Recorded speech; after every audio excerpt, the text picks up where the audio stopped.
CEO and founder of Coresight Research, join me for this Retail Reset conversation. Our goal with Retail Reset is to provide a curated virtual forum for retail executives to map their post-coronavirus recovery strategies. Deborah, thank you so much for taking time to join us for this Retail Reset interview. Really appreciate it. Thank you so much for having me. All right. Well, let's dive right into it. The most recent Coresight Research report charting the rise in online grocery shopping showed that 52% of consumers surveyed had bought groceries online, which was more than double the number from 2 years ago, and that 62.5% expected to do so in the coming 12 months. Which retailers are benefiting the most from this online shopping surge, and why would you think they are? It's a great question. And if you look at some of the large discounters, they were ahead of the curve in terms of establishing pickup and curbside, and some of them even have drive-through.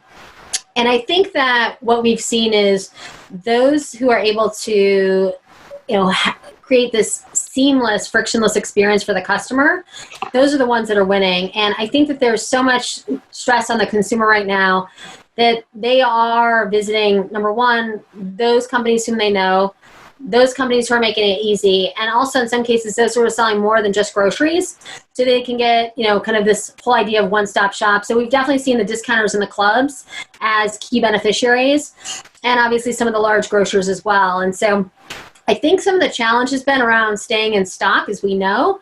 Many of them are looking at new technologies around demand forecasting, making sure they have enough product on shelves, working with the CPG companies.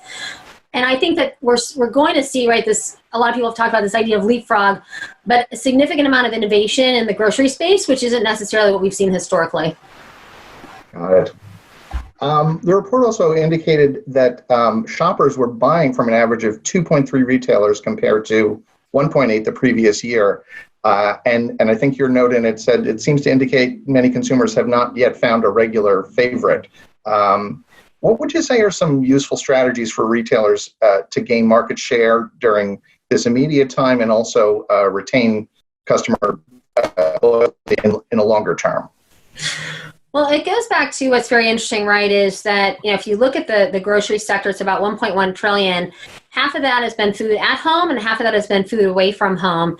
And, as most of us are doing most of our kind of eating at home now, we are looking for those, kind of grocers and other retailers to kind of fill that void from the food away from home previously. And so I think that a lot of consumers are shopping kind of multiple retailers to figure out who has the product assortment that they want and what, overall experience as well that they're looking for.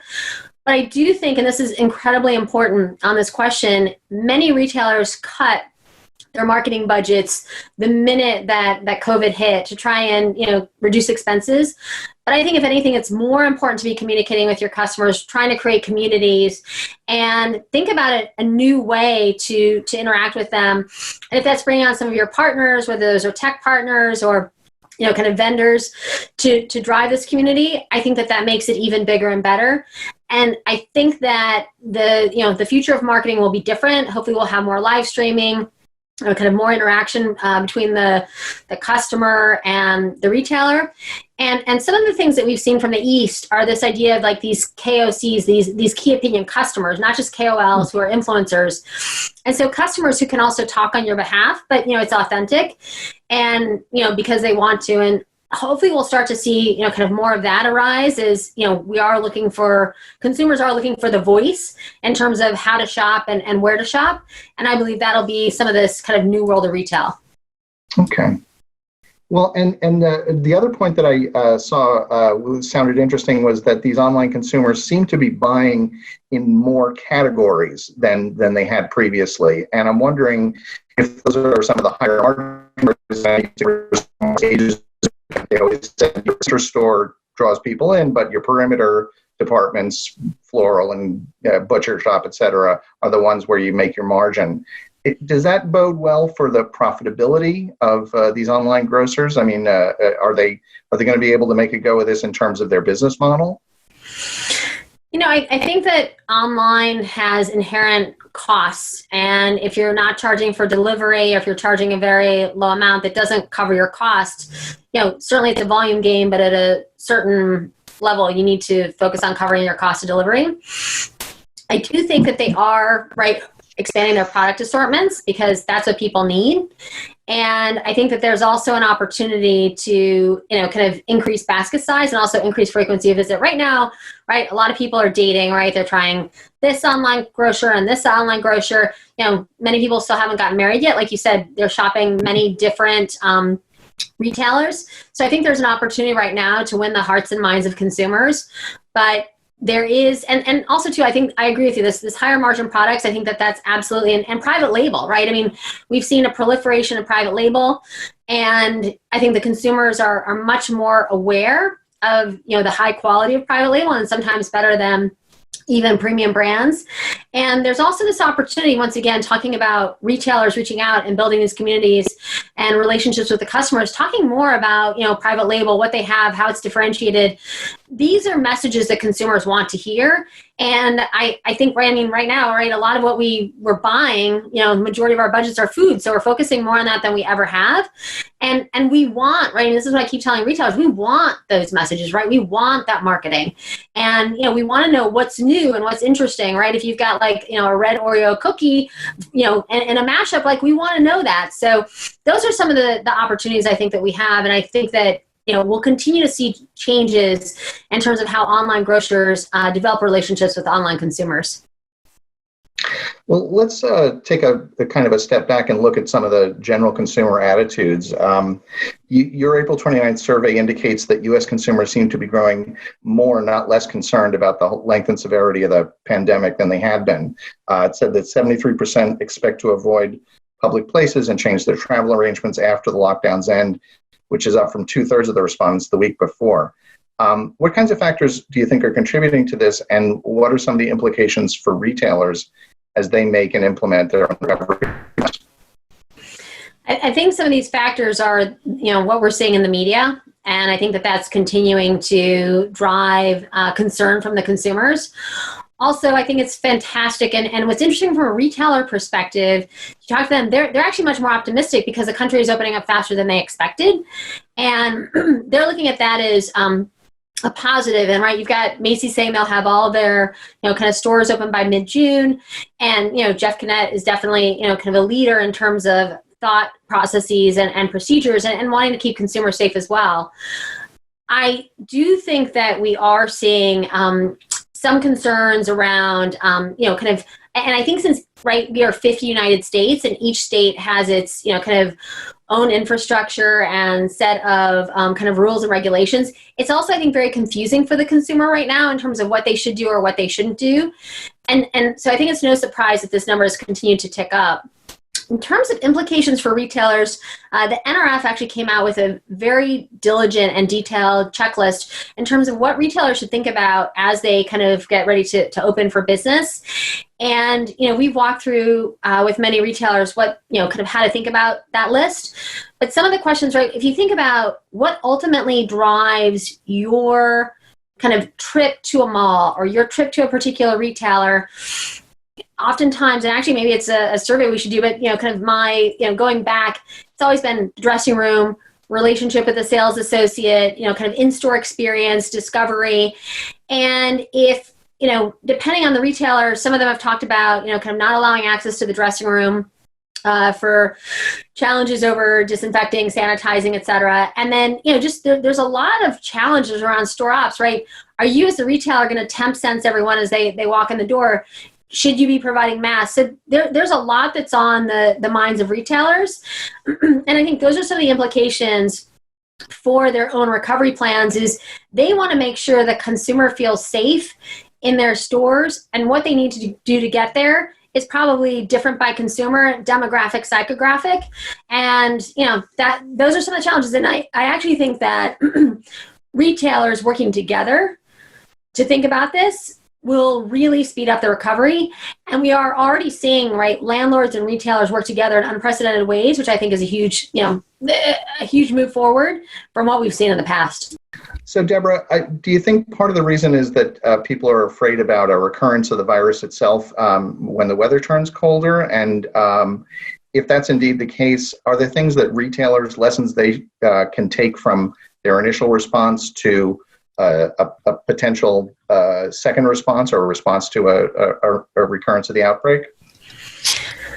I would say this comes up in every conversation I have. Retailer, technology company, startup, financial services side of the economy. And I would say that the lessons here are that, certainly if you can get pandemic insurance, get it. That's number one.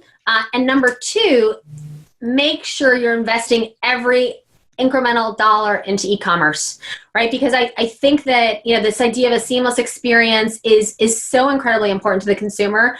And, this idea of friction right now is not what they want. And we're seeing, right, there's, and the other, I was just thinking about this as we were talking, because upon checkout, right, people might be like, oh, that's more than I thought it would be. We are seeing, right, there's many companies, I'll name a few, right, Afterpay, Split It, Sezzle, who are, you're able to kind of spread your payment over time. And I think that might give the consumer, hey, right, all of us are finding credit card companies, landlords, everyone's being incredibly helpful in terms of, spreading our payments over time. And the retailers should, I firmly believe, work with one of these companies or, kind of figure out how to work with one of your current card providers to offer that service to consumers, because I think it gives them confidence to shop now and, pay later, which is, right, it's like modern day layaway, but you get the product now. And so I think that this is e-commerce and kind of payments are the two areas, right? Payments isn't necessarily an investment, it's an investment in time to kind of figure out the right scenario. And investments in e-commerce is truly where I think that, and making it fun, right? I think, kind of this idea of, more PDPs, product description pages, embedded video, right? There's a lot that we can learn and it'll only make the experience better. So there's been a number of retailers, and it seems there's more every day, Starbucks, Macy's, Express, Walgreens, that have announced what their plans are for reopening or expanding their hours of operation in the case of essential retailers. And I know, I'll say the caveat, conditions vary widely from state to state or even region to region. But would you say some of the openings are premature? And one of the reasons I'm asking is, from a business standpoint, are these retailers going to have enough foot traffic to justify reopening, which obviously is going to be a cost and a logistics issue on its own? So it's interesting that you mentioned those retailers, because I can't wait to get a Starbucks. Macy's is right next door to my office, so if I can get in there, it means our office is open again. And in New York, right, we do have Walgreens and Duane Reade, and I've been in those stores, kind of during this time period, but, kind of being able to go in there more freely is certainly something I'm looking forward to. From a business standpoint, in terms of foot traffic, I do believe we will be lucky if we're at 50% of a year ago, so year on year. And retailers need to plan for that. They may need support from, kind of state and local governments. I think the federal government has already done so much, but that I think is our new reality. And some of that is, right, if we're, it's interesting, I've talked to other countries, right? Israel's reopened, China's reopened, Hong Kong is reopened. And, we have teams who are there. So I've talked to our teams in those countries. And what has been interesting is just, they've been very, kind of cautious. China's very cautious at the beginning, but now that things are truly on the other side, they can be less cautious. But in Israel, right, they're very, they're actually looking at like the number of square meters around each person and being, I'd say, highly cautious. So every country is handling different. Each state, each store will probably handle it differently as well. But because you can only right now have so many people in a store, that's just limiting the dollar volume, right? Costco, I think, came out and announced comps, and part of the reason was, some of the new kind of systems that they've put in place in terms of, people in a store at any given time. Less people in a store, less volume, lower comps. It's just math. And if we look ahead, right, like let's look ahead to holiday, because, right, for retailers, that is like their Super Bowl. The thing there is most of them are buying kind of up, kind of 50% of a year ago, and they're going to chase it the rest of the way. So we could have volumes at just 50%. We could have them at 85%, but it'll definitely be less than a year ago. I want to kind of highlight one really interesting thing that we're seeing in China. they launched it, right? They have all these great shopping holidays, right?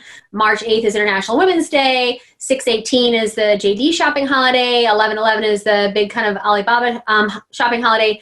And they just announced a 5/5, May 5th.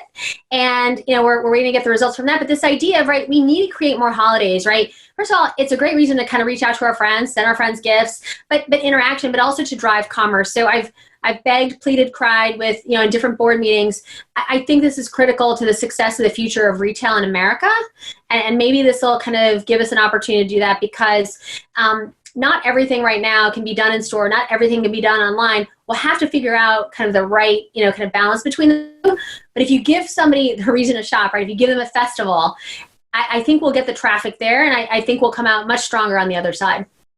Deborah, we've seen tons of news about the devastating financial impact of the pandemic on retail. J. Crew's declared bankruptcy. Other big companies are, flirting with it or may need to go in that direction.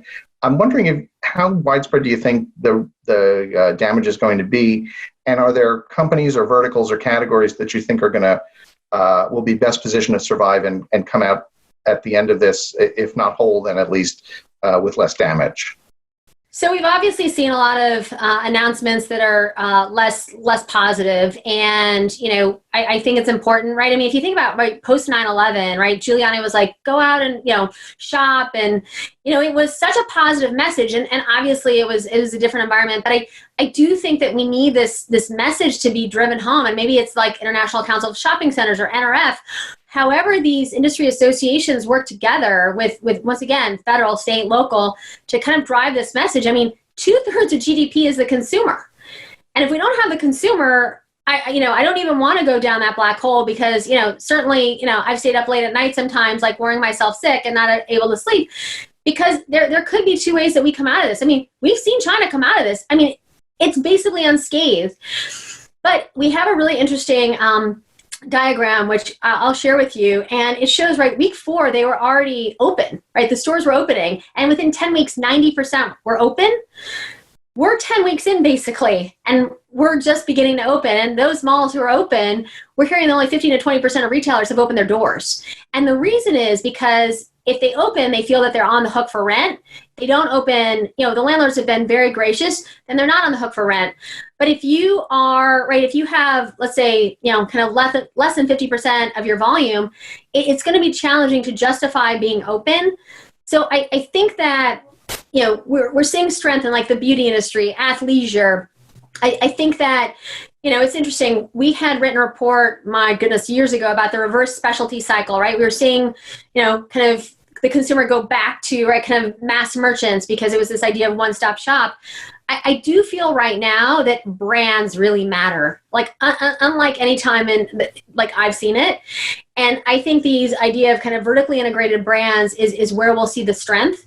And I think they've also done a good job. I don't know if great is in order, but a good job of messaging and kind of, continuing through different social media platforms to connect with the customer. I think those who are retailers, because of this concern over the current environment, they've really shut down almost all their marketing. Whereas, kind of the brands that are retailers, I think are more top of mind for everyone right now. So that's how I wouldn't call it anyone specifically, but I would say in general. And of course, many of these companies have done, right, they were brilliant, right? The minute that they saw this, they went in and drew down their lines of credit. And so we're seeing some of these companies with like a war chest of cash, which is absolutely one of the first things I would have suggested. And I think that we'll see some surprising winners. So I think we should do this a year from now and see kind of like, who have been like the biggest surprises, because I think we'll see many of them.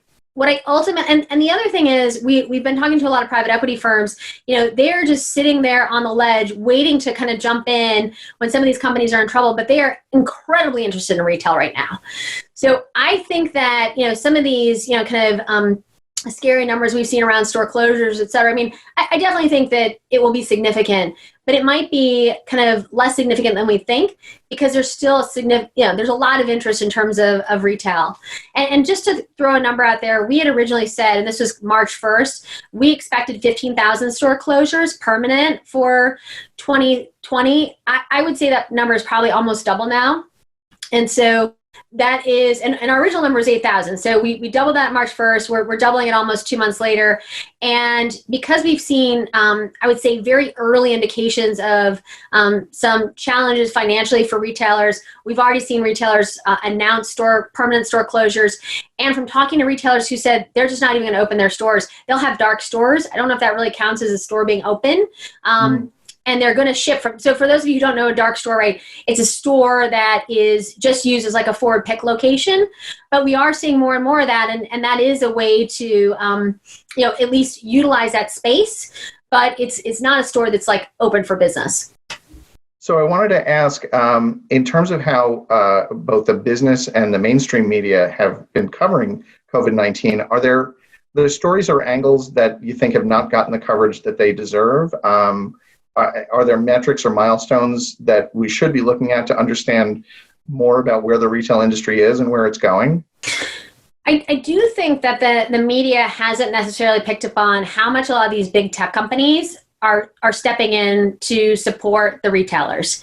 And I would say that's anyone from a Salesforce to an IBM to a Microsoft to a Blue Yonder, like Johnson Controls. I mean, we're seeing a lot of support. I mean, just go to their websites. I mean, we had a conversation with one of the large tech companies who I probably shouldn't name, and the CEO was like, I'll do anything. Just tell me what to do.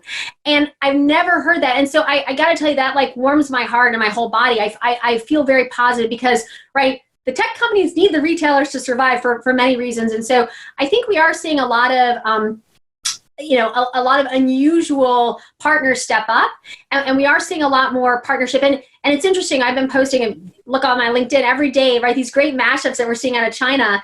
And so, right, we had like, kind of Oreos and Supreme. We saw Lamborghini and Supreme. We saw Adidas and McDonald's. But this is great product, and this is fun. And like, I think we just need to kind of take a moment, right? We're taking a pause, right? I mean, a real pause. Let's think about what the future of retail should look like. And let's think about, and hey, maybe retailers aren't always comfortable partnering with each other, but maybe kind of a brand and a retailer. So like, once again, in China, we saw a denim shoe, which is New Balance and Levi's, and uncommon partners, right? But it's worked incredibly well. And so I do feel that there are these like unsung heroes in terms of retailers and brands working together, but really the big tech companies have stepped up, not only in terms of dollars and cents, but also in terms of advice and free services. And I think that that's what will get many of these companies kind of over the hump. And then one more unsung hero, I think, is also the landlords who are working with the retailers really on a store-by-store basis. Those stores that were kind of on the bubble, and they may have been unsure if they were going to move forward, I think they're going to, the landlords are going to push those, and maybe they'll charge, a percent rent that's less, or they're looking for new structures, because a full mall is a happy mall, right? You've got to have tenants or consumers won't come. And right, just to level set, right, we have 1,100 malls, 350 of those are A malls. I would really focus on those 350 malls being great malls. My fear is the B and C malls, those I think will be where we have greater challenges, but they may look differently going forward. And, maybe some of them, and we've already seen, right, churches have come in, educational institutions have come in, gyms have come in. So the mall of the future might look different. It's not bad. It's just different than it is today.